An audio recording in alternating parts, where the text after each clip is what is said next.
Coach Nada, we'll have you deliver some opening remarks, and then we'll have the questions for Dan Ford. When handed the microphone, please state your name and affiliation. Thank you. Well, obviously we're disappointed. We didn't play well in any facet of the game. Give Northeastern credit. They played a simple, strong game. Never really able to get anything going. Thought the game was choppy with all the penalties. Our power play was not very good, and I thought their goalie made some big saves, but certainly I think that they outplayed us all over the ice, and outcoached us for that matter. We didn't do a good enough job getting to what we were trying to do and getting to our game plan, and quite frankly we lost battles all over the ice. If you have any questions for Dan Ford, please raise your hand. Right here in front. Josh Stephen College Hockey News. You guys get off to a lot of slow starts. What needs to change going forward on that? It's something that we've talked about. We actually were happy with our starts the past two games heading into this one, and it's a mentality type of thing. It's disappointing that we came out flat tonight, because it did seem like we were getting better at that the past two games. So it's just something that we gotta think about going forward, and it's really a mentality type of thing to come out and be aggressive, and we didn't do that tonight. Any other questions for Dan?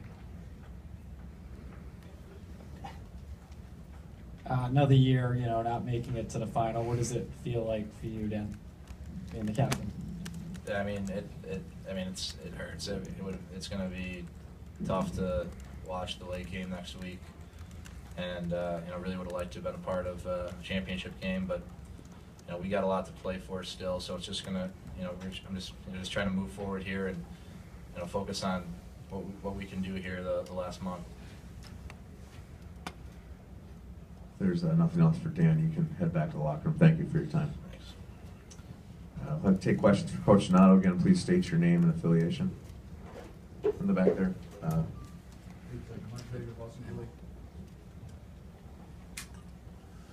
Mike Vega, Boston Globe. Just wanted to ask you a little bit about the first period. How difficult was it to maintain discipline, especially in that final stretch? I think there was one 2.5 minute stretch where you took 3 penalties and let them extend, possession of puck in the man advantage too, and then, having that 5-minute major and not being able to convert off that.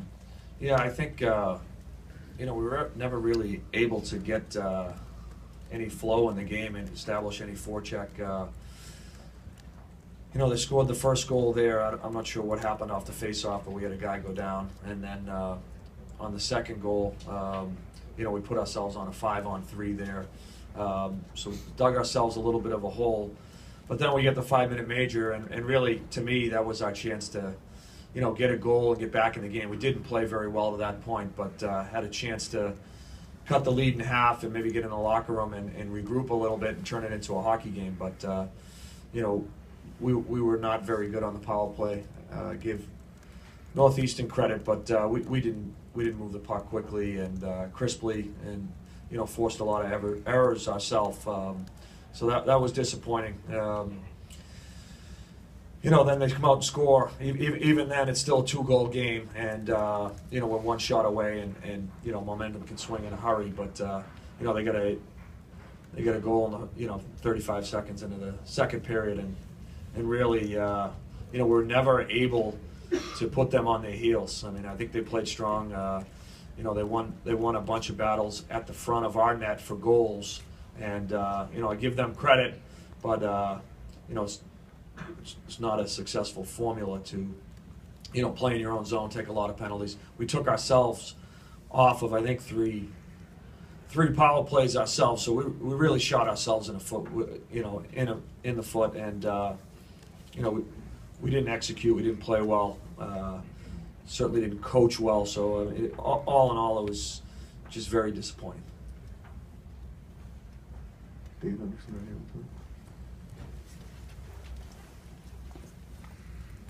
Dave Hendrickson, U.S. College Hockey Online. What were the characteristics of Northeastern that maybe gave your team the most difficulty? Well, I think they played strong defense. They really overload the corners, and we had some chances when we did win pucks to get to the point. We didn't do a very good job. They did a good job, eliminating any extended offensive zone time. But they're a dangerous team, and their goaltending has been outstanding. And their offensive ability, especially on the power play, is dangerous. Guys like Roy and Smetsula and Pim. Pim, we watched him on video and talked about the fact that he scores a lot of goals, from the blue paint, and sure enough, he was able to get his stick free and beat our guy back to the net. So I give them credit. They played a strong, simple game. They threw the puck out when they needed to, got it behind us, made us play in our zone. Some of the things that we were trying to establish against them, try to get to, a game to go up and down the ice and put pucks behind them and use our speed to get in their zone. We really weren't able to establish that at all. One real quick question here, Randy. Andy Merritt from the New England Hockey Journal. Teddy, they played a bunch of freshmen, and their freshman class has been really impressive this year, but there are no 95s on that roster. They're all kind of older freshmen. Do they play like a younger team to you?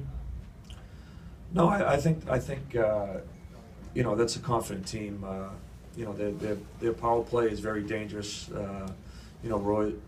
Roy's one of the most dangerous forwards in college hockey, and they have a good mix. They're Smetsula's dangerous, Pim's dangerous.